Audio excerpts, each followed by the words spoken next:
آپ لوگوں کی خدمت میں ایک اور خوبصورت ویڈیو لے کر آیا ہوں۔ امید کرتا ہوں کہ آپ لوگوں کو پسند آئے گی۔ تو چلیے بڑھتے ہیں ویڈیو کی طرف۔ یونانی کہتے ہیں کہ عورت سانپ سے زیادہ خطرناک ہے۔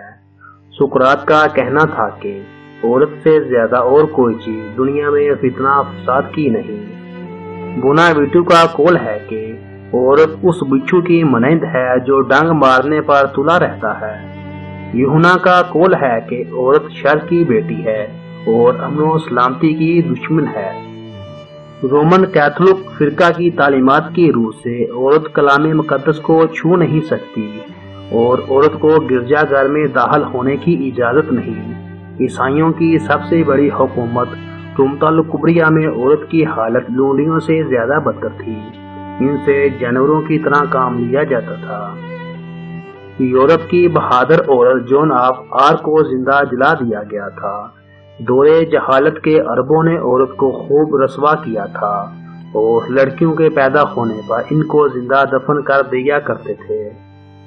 لیکن محسن انسانیت رحمت للعالمین حضرت محمد صلی اللہ علیہ وآلہ وسلم کے عورت کے بارے میں ارشادات ملاحظہ فرمائیں۔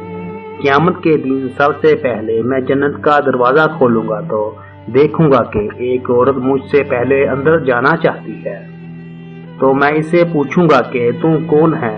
وہ کہے گی میں ایک بیوہ عورت ہوں، میرے چند یتیم بچے ہیں۔ جس عورت نے اپنے رب کی اطاعت کی اور شوہر کا حق ادا کیا اور شوہر کی خوبیاں بیان کرتی ہے اور اس کی جان و مال میں خیانت نہیں کرتی تو جنت میں ایسی عورت اور شہید کا ایک درجہ ہوگا۔ جو عورت خوبصورت ہونے کے باوجود اپنے یتیم بچوں کی تربیت پرورش کی خاطر نکاح نہ کرے، وہ عورت قیامت کے دن میرے قریب مثل 2 انگلیوں کے برابر ہوگی۔